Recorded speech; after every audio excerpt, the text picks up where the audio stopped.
말씀은 로마서 12장 2절 말씀입니다. 로마서 12장 2절 한 절입니다.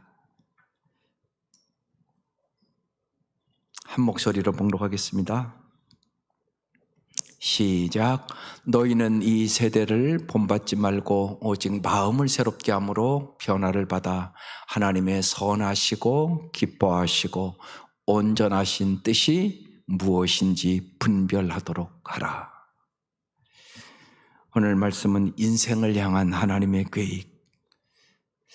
여러분의 인생에 하나님의 계획은 어떠하다고 생각하십니까? 하나님은 모든 것에 계획이 있으십니다. 질병과 건강도, 예술과 약품도, 결혼과 가족도, 개인과 국가도, 삶과 죽음도, 지구와 모든 창조물에 대한 계획을 하나님은 가지고 계십니다.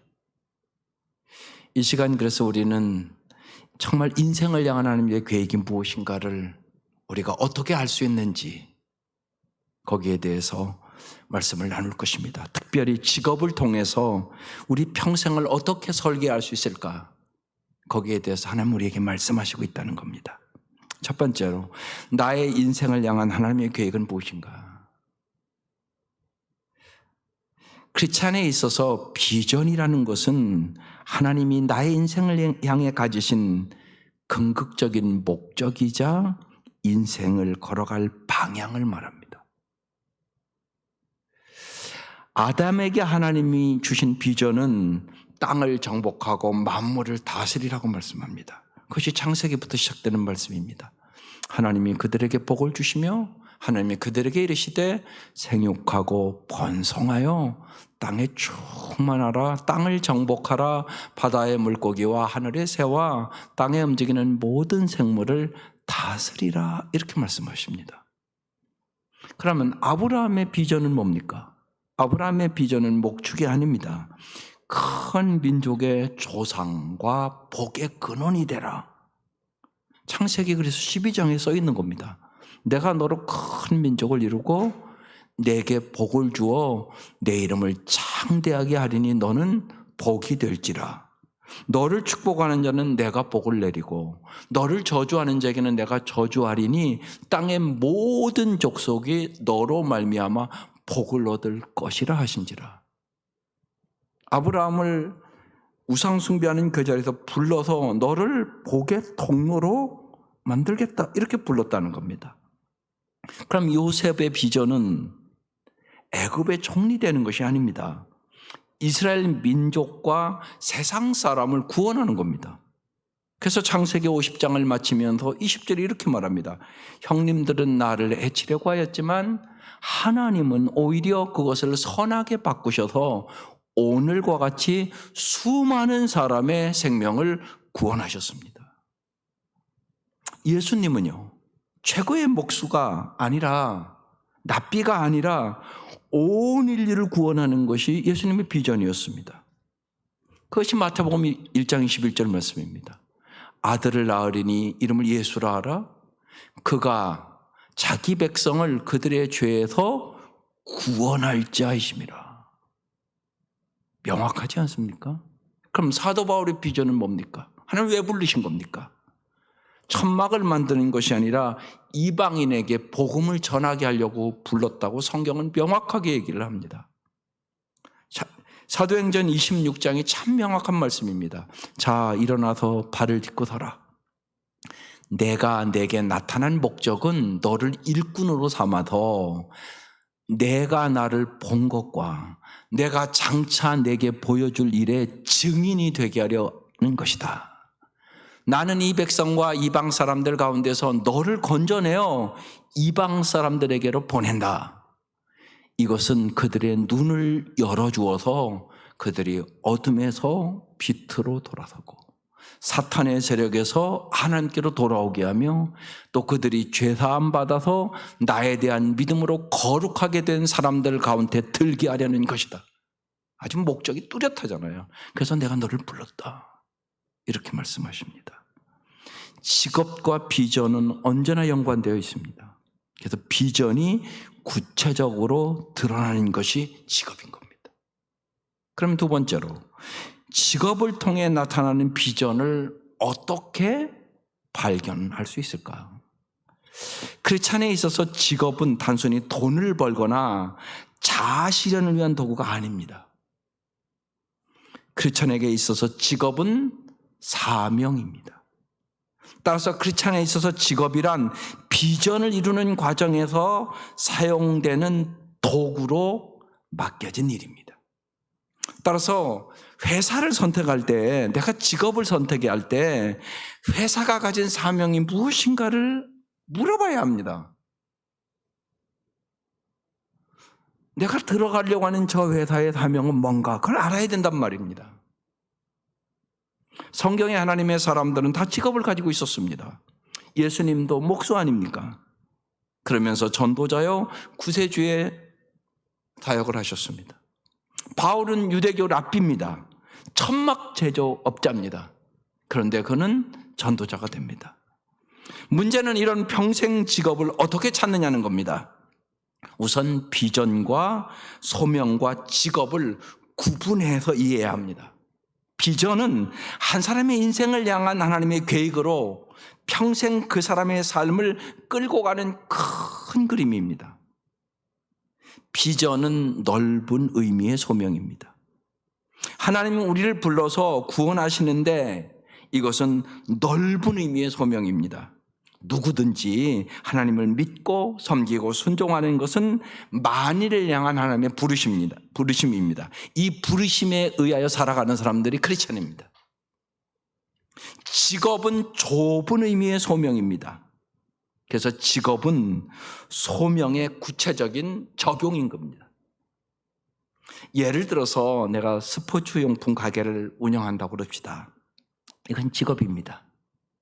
그러나 사람들에게 건강과 재충전을 위하여 여가 시간을 잘 활용하도록, 정말 내가 이 스포츠 가게에 이 물건을 사러 오는 사람들을 내가 어떻게 하면 정말 건강하게 아름답게 살 수 있도록 할 수 있을까? 이렇게 생각하고 그 장사를 하면 그건 소명이 되는 겁니다.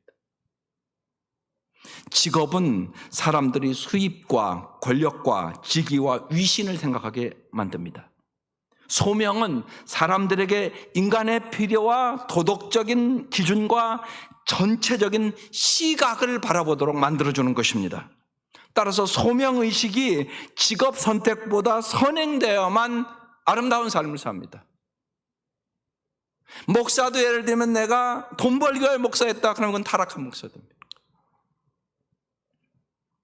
내가 선생님이라고 해도 소명이 없으면 그건 그냥 돈 벌러 가는 겁니다. 그래서 언제나 소명의식이 직업 선택보다 선행되어야 내가 좋은 목사 될 수 있고 좋은 선생님 될 수 있고 좋은 직장인 될 수 있습니다. 그렇지 않으면 그냥 돈 벌어 가는 세상 사람과 똑같은 겁니다. 그래서 소명의식을 갖는 것이 참 중요한 것입니다. 인생을 아름답게 살아가는 비결인 겁니다. 내가 무엇을 하든. 세 번째로 하나님의 계획, 하나님의 뜻은 그러면 우리가 어떻게 발견할 수 있을까요? 그것이 오늘 본문 말씀입니다. 너희는 이 세대를, 이 세상을 본받지 말고 오직 마음을 새롭게 함으로 변화를 받아 하나님의 선하시고 기뻐하시고 온전하신 뜻이 무엇인지 분별하도록 하라. 이렇게 말씀하십니다. 먼저 이 세상의 풍조를 본받지 말아야 하나님의 뜻을 알 수 있습니다. 내 기분, 내 이기심, 내 욕망, 그리고 세상적인 사고방식을 갖고는 하나님의 뜻을 분별할 수가 없습니다. 그래서 오직 마음을 새롭게 함으로 변화를 받아야 하나님의 뜻을 알 수 있습니다. 오직 하나님을 바라봐야만 우리는 새롭게 변화되고 하나님의 뜻을 알게 되는 것입니다.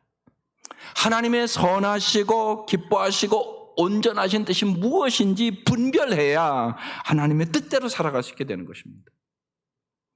하나님의 뜻은 언제나 선하시고 선하다고 말합니다. 하나님은 존재의 핵심까지 선하신 분이십니다. 그것이 대표적인 사건이 탕자의 비유입니다. 하나님은 언제나 허랑방탕하고 모든 것을 잃고 돌아와도 그렇게 잔치를 베풀며 선하신 분이십니다. 하나님의 뜻을 이루어간다고 하면서 우리가 악한 계획을 세우고 악한 방법을 취하고 부정적인 삶을 살 수는 없습니다. 하나님의 뜻은 그 속에 하나님의 기뻐하심이 있습니다. 하나님이 선하시고 기뻐하시고 내가 어디를 가든지 내가 무슨 일을 하든지 그것이 하나님의 기쁨이 되어야 하나님의 뜻이 됩니다. 하나님의 뜻은 언제나 온전하신 뜻입니다. 하나님의 뜻이 온전하기에 그 뜻을 이루기 위하여 내가 할 수 있는 최선을 다하는 것입니다. 그래서 유명한 테레사 수녀의 얘기를 여러분 기억하지 않습니까? 하나님은 우리를 성공으로 부르신 것이 아니라 충성으로 부르셨다. 이게 참 중요한 말씀입니다. 성공 못할 수 있습니다, 이 땅에서. 그러나 충성할 수는 언제나 있는 겁니다. 우리는 언제나 하나님의 뜻을 잘 분별해야 합니다. 이 분별이라는 헬라어 뜻이 연금술사가 금이나 은을 녹여서 그 속에 있는 불순물이나 찌꺼기를 제거하는 것을 분별이라고 말합니다. 하나님의 뜻을 분별하는 것은 우리 안에 하나님의 뜻과 아닌 것들을 구별해내고 하나님의 뜻이 아니한 것을 제거해내는 것, 이것을 분별이라고 말합니다.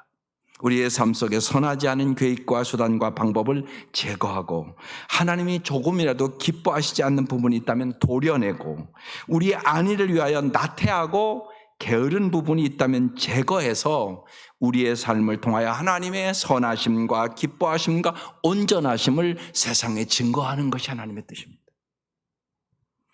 이 같은 삶을 통하여 하나님 아버지께서 우리의 가정을 가꾸고 우리의 사회를 바꾸고 한 민족을 새롭게 세워가기를 원하시는 것입니다.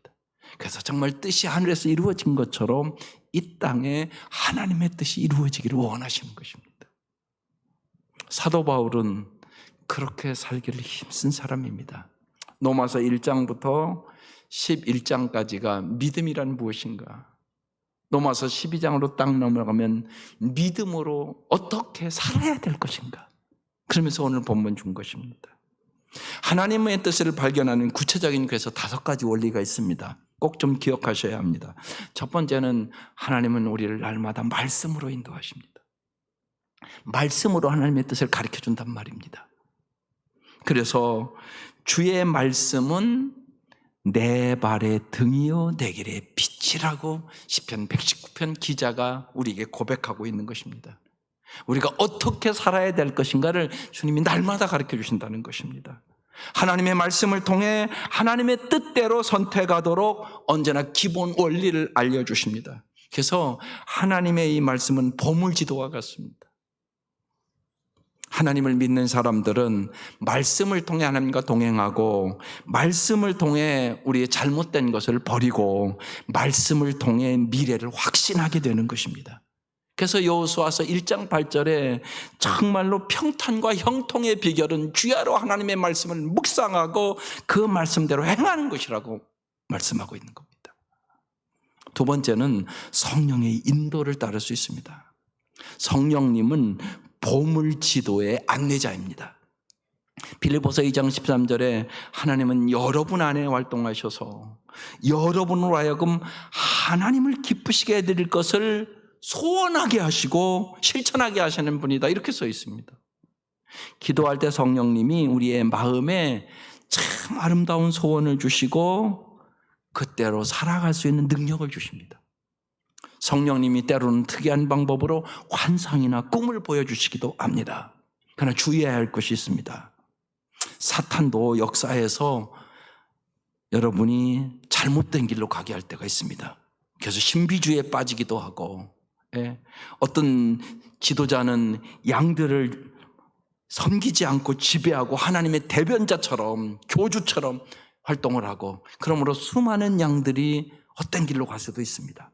그래서 언제나 성령의 인도함을 받으실 때 하나님의 말씀으로 분별하셔야 합니다. 세 번째는 지각과 상식으로 우리를 하나님의 뜻으로 인도합니다. 하나님은 우리에게 생각할 수 있는 능력을 주셨습니다. 인간에게만 준 거 아닙니까? 그러므로 하나님의 합리적인 생각과 판단에 도움을 받거나 자신의 경험을 통하여 하나님의 뜻을 잘 분별할 수 있습니다. 네 번째는 공동체의 인도를 받으셔야 합니다. 영적으로 성숙한 사람들의 조언으로 알 수가 있습니다. 언제나 잊지 마셔야 됩니다. 인간은 한계가 있습니다. 그래서 나의 고정관념과 내 경험으로 모든 것을 보기가 쉽습니다. 그래서 다른 사람의 조언과 충고가 필요한 것입니다. 쉬운 얘기로 내 뒤통수를 내가 못 보지 않습니까? 그래서 반드시 성숙한 사람들의 조언을 잘 얻어서 정말 기러기처럼 가야 됩니다. 기러기는요, 이렇게 날아갈 때 탁 대를 져서 쫙 날아갑니다. 철새들은 그렇지 않습니다. 서로 기러기가 이렇게 도움을 받으면서 날아가는 것처럼 우리의 인생도 그렇게 가야 되는 것입니다. 서로 조언하고 서로 충고하고 서로 도와줘서 공동체의 인도를 받아야 아름답게 인생을 살아갈 수 있게 되고 하나님의 뜻대로 살아갈 수 있게 되는 것입니다. 또 하나는 환경의 인도가 있습니다. 상황의 변화를 통해서 할 수 있습니다.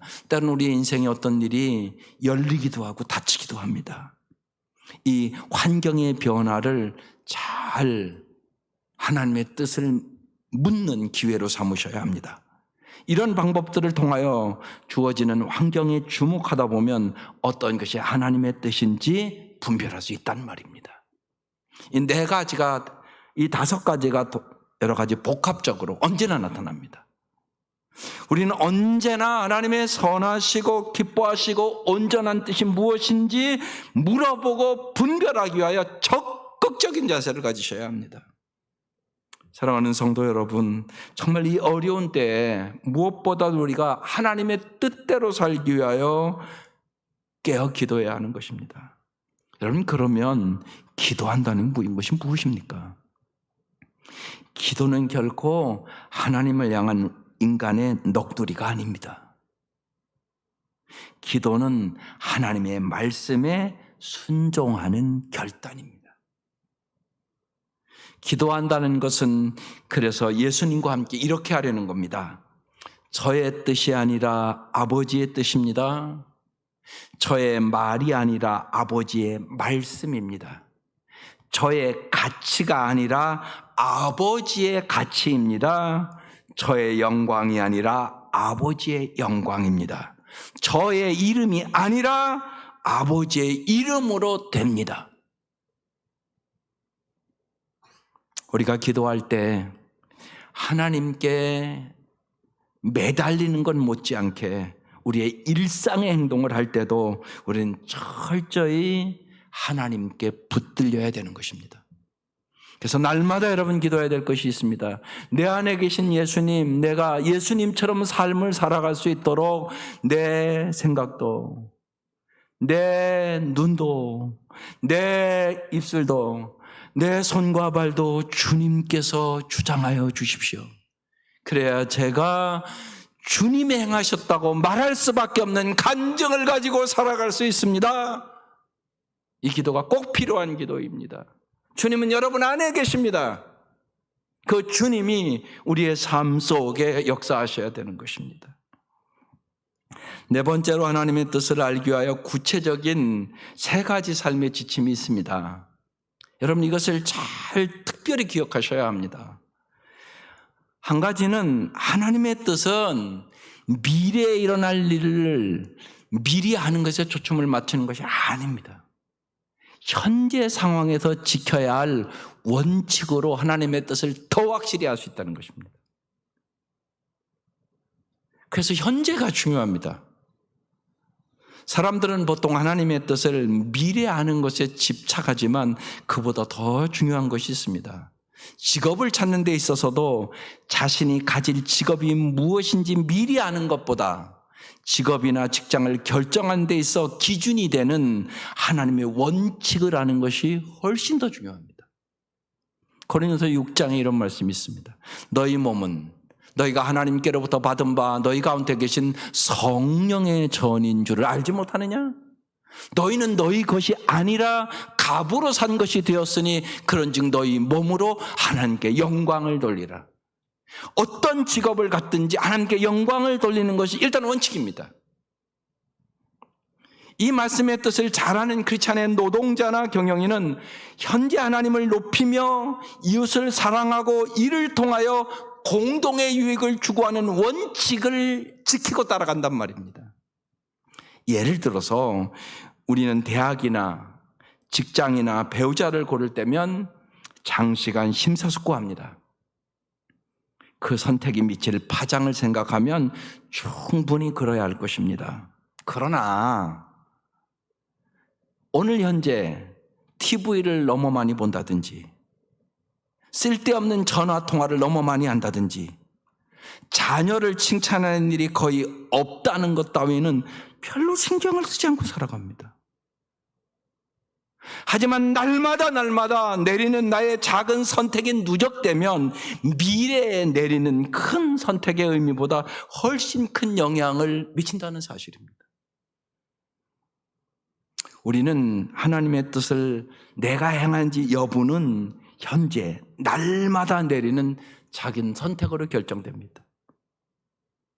학생이라면 부지런한 학생이 되는 거, 자상한 남편이 되는 거, 배우자와 말다툼을 한 후 서로 용서하고 사랑하는 거, 퉁명스러운 직장 동료를 내가 존경하며 대하는 거, 기분이 내키지 않을 때 기도로 하나님의 도움을 구하는 것 등으로 결정됩니다.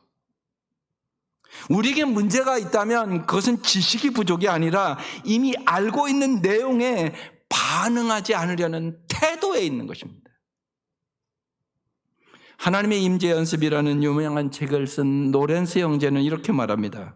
신앙 성장은 소위 영적인 일을 더 많이 하려고 지금 하는 일을 바꾸는 데 달려있지 않습니다. 우리의 성화는 이를 바꾸는 데 달린 문제가 아니라 평상시에 자기 자신을 위해 하던 일을 하나님의 영광을 위해 하는 데 달려 있습니다. 그렇게 말했습니다.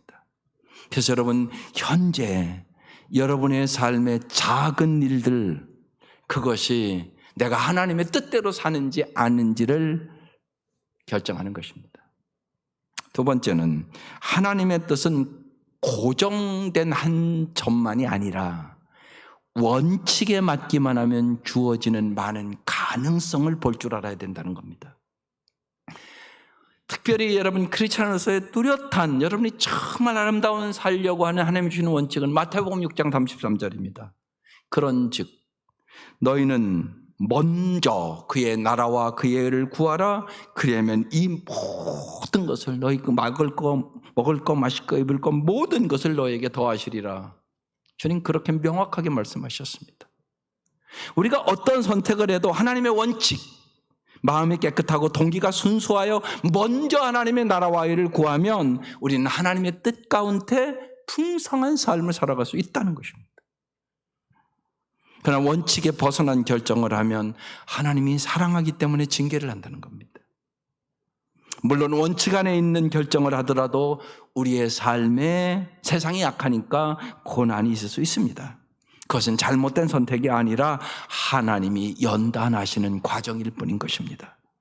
하나님의 뜻은 하나님의 원칙을 따르고 가능성을 고려하며 효율성을 보아서 결정하면 되는 겁니다. 예를 들어서 크리스찬 언론인은 어떻게 달라야 합니까? 요새 특별히 이 코로나 문제를 가지고 방송에 가면 각기 방송마다 다르게 얘기를 합니다. 복음적인 세계관을 꼭 가져야 한다는 사실입니다. 크리스찬은 물론 공명정대하고 열린 마음으로 기사를 작성하고 보도해야 합니다. 그러나 현대적이고 인과론적인 세계관은 언제나 비난할 대상을 찾도록 유도합니다. 언제나 신속하게 책임을 묻는 쪽으로 흘러갑니다. 그래서 책임을 전가하고 비판합니다. 잘 분별할 줄 알으셔야 됩니다. 잘못이 없다는 얘기가 아닙니다. 다만 피조물 가운데 누군가 또 무언가의 책임을 돌리려는 마음가짐은 복음적이라기보다는 인간적인 충동이요, 인간적인 비판과 정죄로 사람을 죽인다는 것입니다. 타락과 부패는 자연과 인간의 내면에 존재하는 깨어짐의 결과라는 것이 복음의 가르침입니다. 그럼 여러분, 크리스찬 언론인 어떻게 해야 되는 것입니까? 복음은 인내와 희생으로 회복하는 것입니다. 언제나 여러분 잘 모르면 예수님이 어떻게 했는가를 생각하면 됩니다. 예수님은 우리를 구원하고 회복하기 위하여 십자가를 지셨습니다. 사랑의 십자가를 지시고 용서의 십자가를 지시고 우리를 구원해 주시고 오늘도 우리를 회복시켜 나가는 것입니다. 그래서 반드시 눈물이 있어야 합니다. 선지자는 언제나 자기도 거기에 포함시켰고 언제나 눈물이 있었고 애통이 있었습니다. 눈물과 겸손과 인내가 있어야 우리는 복음적으로 세상을 변화시킬 수 있습니다. 그렇지 않으면 우리도 끊임없이 비난하고 정죄하고 틀린 것만 지적하고 그렇게 살아갑니다. 예수님은 현장에 가늠한 여인에게도 뭐라고 말씀합니까? 나는 너를 정죄하지 아니하노니 다시는 죄를 범지 말라. 오늘 우리가 사는 사회가 너무나, 특별히 우리 지금 한국 사회가 다 이분법적으로 갈려가지고 서로 비판하고 정죄하고 그런 일들이 너무나 지금 많습니다. 크리스찬들이 잘 여러분 분별해야 합니다. 복음이 무엇인지. 예수님이라면 이럴 때 어떻게 하셨을까를 깊이 생각하고 주님의 음성을 듣고 말하고 생각하고 판단할 수 있기를 주의 이름으로 축원합니다. 세 번째, 하나님의 뜻은 결과만이 아니라 거기에 이르는 필요한 과정을 통해서도 이루어진다는 것입니다. 여기 과정이라는 것은 원칙 안에 있는 가능성을 찾아가는 것을 말합니다. 우리가 언제나 주목해야 할 것은 하나님이 우리의 삶 가운데로 참으로 우연처럼 보이는 사건들을 통하여 하나님은 큰 역사를 오늘도 행한다는 것입니다. 룻기에 나오는 룻을 보면 알 수가 있습니다.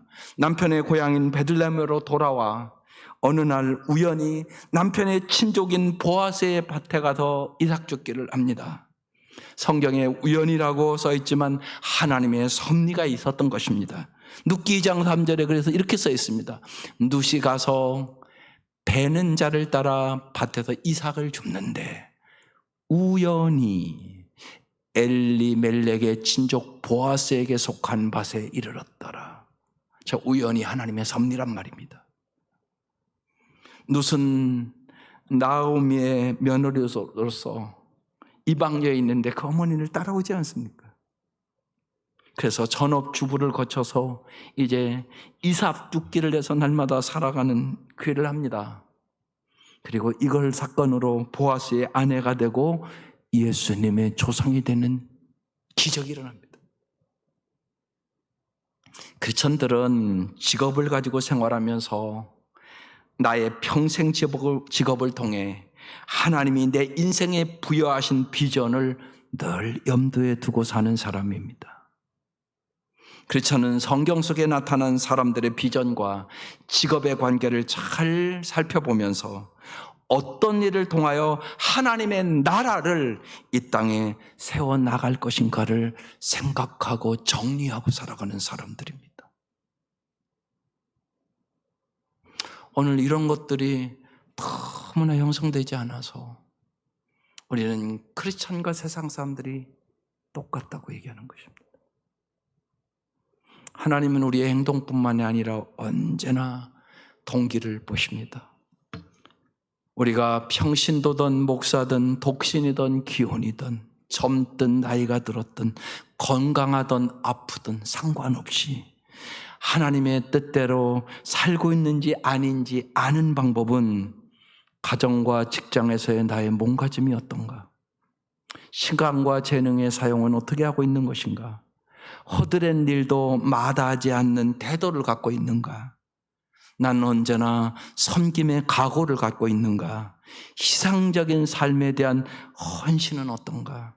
우리가 날마다 내리는 선택으로 결정되는 것입니다. 그 선택이 하나님을 높이고 섬기기 위한 것이라면 미래가 아무리 희미하게 보여도 우리는 우리의 일상에서 하나님의 뜻을 행하고 살아가는 사람인 것입니다. 그 대표적인 사람이 저는 성경의 요셉과 다니엘이라고 생각합니다. 요셉과 다니엘이 우리의 모델이 되어야 되고 정말 자녀들을 위해서 여러분 그 모델을 가지고 기도해야 된다고 생각합니다. 요셉은 보디아발의 집에서 종살이했습니다. 그러나 그 사람들이 알았습니다. 요셉이 하나님과 함께 하심을. 요셉 때문에 보디발의 집이 복을 받았다고도 써 있습니다. 그는 종살이를 거쳐 이제 옥살이로 가지 않습니까? 옥에서도 그는 하나님과 함께 하심을 보여주었습니다. 애굽의 총리가 되는데 그런 직업들이 바로 이스라엘 백성을 살리고 하나님의 비전을 이루는 계기가 되었다는 것입니다.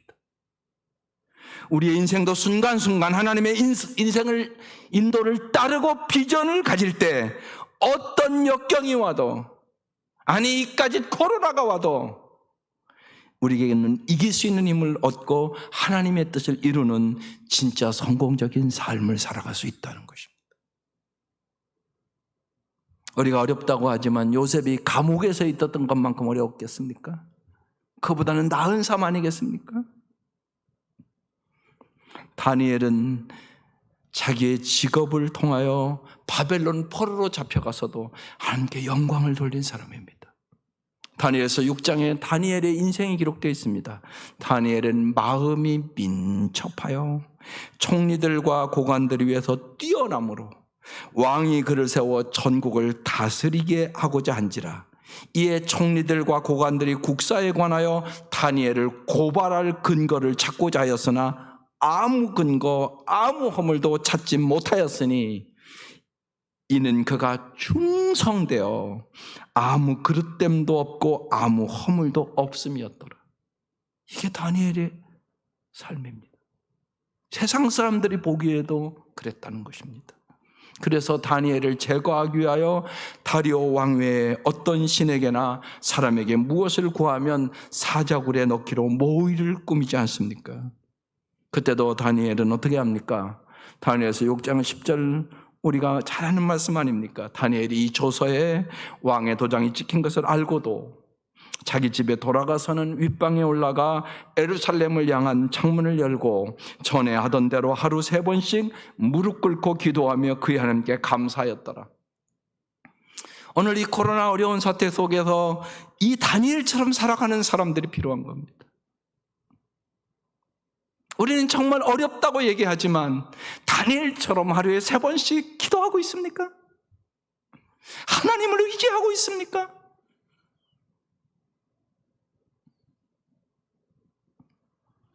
우리 자신을 잘 성찰해 봐야 하는 것입니다. 우리가 말로만 어렵다고 얘기를 하지 진짜 어려우면 우리가 기도해야 되는 거 아니겠습니까? 우리는 어느 때보다 하나님의 뜻대로 다니엘처럼 살기를 사모해야 하는 시대입니다. 그러면 하나님께서 우리에게 놀라운 약속을 합니다. 다니엘서 마지막 12장 3절 지혜 있는 자는 궁창의 빛과 같이 빛날 것이요 많은 사람을 옳은 대로 돌아오게 한 자는 별과 같이 영원토록 빛나리라. 저는 이 말씀 가지고 날마다 기도합니다. 제가 정말 지혜 있는 자, 옳은 대로 많은 사람을 돌아오는 자가 되게 해달라고, 우리 성도들도 그런 성도가 되게 해달라고 기도합니다. 하나님의 뜻을 분별하는 지혜 있는 자는 무엇이 생명의 길이고 무엇이 파멸의 길인 자를 명확하게 하는 사람입니다. 깨달은 진리를 방황하는 사람들에게 전하지 않고는 견딜 수 없는 그런 사람입니다. 옳은 대로 돌아오게 한 자는 문자적으로 의로 인도한 자라는 뜻입니다. 성경의 의란 먼저 믿음으로 하나님과 바른 관계를 가진 사람을 얘기합니다. 또한 다른 사람과 바른 관계를 가지는 사회 정의를 실천하는 사람입니다. 또 하나는 자기 양심과의 바른 관계에서 나오는 도덕적인 정직을 가지고 살아가는 사람을 얘기하는 것입니다. 그러므로 사람들을 의의 길로 인도하려면 내가 먼저 하나님 앞에서 회개하고 그도의 복음을 믿고 정말 의롭다함을 받았음을 확신하고 살아야 되는 것입니다. 지혜로운 자는 아직 복음을 알지 못하거나 복음 신앙에 확신이 없는 자들에게 복음을 바르게 전하는 자들인 것입니다. 그것이 주님께서 마지막 우리에게 주신 사명의 말씀, 마태복음 28장 19, 10절 말씀입니다. 그러므로 너희는 가서 모든 민족을 제자로 삼아 아버지와 아들과 성령의 이름으로 세례를 주고 내가 너희에게 분부한 모든 것을 가르쳐 지키게 하라. 볼지어다 내가 세상 끝날까지 너희와 항상 함께 있으리라. 이 사명의 말씀을 붙잡고 영혼을 구원하며 제자 삼는 일에 많은 사람을 인도하는 사람, 이 사람이 하늘의 별처럼 빛나는 인생을 살아가는 것입니다. 하나님은 정말 우리가 별과 같이 어려운 세상 속에서도 영원토록 빛나는 삶을 주시기를 원합니다. 지난 한 주 동안 옛날에 읽어봤는데 다시 제럴드 시처가 쓴 하나님의 뜻이라는 책이 있습니다. 그는 교통사고로 아내도 죽고 자녀들이 죽고 정말 말할 수 없는 고난을 당하고 하나님의 뜻이 뭡니까? 그러면서 그가 울면서 기도하면서 성경을 다시 읽으면서 그 책을 썼습니다. 기가 막힌 얘기 아닙니까? 그의 아내 린다가 어느 날 그랬다고 합니다. 나는 삶 전체를 영원에 비추어 살려고 하고 있다고. 영원한 시각은 급한 일보다 중요한 일을, 원하는 일보다 필요한 일을, 즐거움보다는 섬김을, 일보다는 사람을 중시하는 삶이라고. 하나님의 말씀과 사람은 영원하다고. 나머지는 대부분 일시적인 것이라고. 영원한 것에 삶을 투자하라고 아내가 언제나 얘기하고 살았다고. 우리는 인생과 세계의 역사를 통치하시는 하나님의 주권을 믿는 사람들입니다. 우리는 하나님의 백성의 최후 승리를 확신하는 사람들입니다. 우리는 역사의 종말에 이루어질 부활의 소망을 안고 사는 사람들입니다. 날마다 일상에서 하나님의 선하시고 기뻐하시고 온전한 뜻이 무엇인지 분별하여 우리는 지혜롭게 살아야 합니다. 칠흑같이 어두운 세상에 별처럼 영원토록 빛나는 삶을 살게 해달라고 우리는 날마다 주님 앞에 기도해야 합니다. 사도 바울은 고린도전서 15장에 인생의 이 육신이 무너지면 하나님께서 이제 천국을 예비했다는 말씀을 하면서 고린도전서 15장 58절에 우리에게 이렇게 권고합니다. 그러므로 내 사랑하는 형제들아, 견실하며 흔들리지 말고 항상 주의 일에 더욱 힘쓰는 자들이 되라. 이는 너의 수고가 주 안에서 헛되지 않은 줄 알미라. 코로나 사태를 우리가 이제 이겨가면서 온 성도들이 더 정말 견고한 주님을 더 알고 사랑하고 주님 안에 거하는 삶을 살아가시기를 바랍니다. 하나님의 진정한 뜻은 우리가 거창하게 하고 싶어하는 큰 일이 아니라 날마다 해야 하는 작은 일들로 이루어집니다. 하나님은 날마다 우리가 하나님의 말씀에 순종하기를 원하십니다. 하나님은 가난한 자를 섬기고 자녀를 참으로 사랑하고 이웃의 친구가 되고 부정직한 세상에서 정직하게 살아가며 무엇보다도 먼저 하나님의 나라와 의를 구하는 삶으로 우리를 부르신 것입니다. 아벨라의 테레사는 이런 말을 했습니다. 하나님은 부엌의 그릇들 중에 행하신다. 날마다 우리의 평범한 삶의 상황에서 하나님께 순종하는 것이야말로 우리를 향한 하나님의 뜻임을 깨닫고 평범한 삶 속에서 날마다 하나님의 선하시고 기뻐하시고 의로운 뜻을 분별해서 하나님의 뜻대로 살아가는 풍성한 삶을 사시기를 주의 이름으로 축원합니다.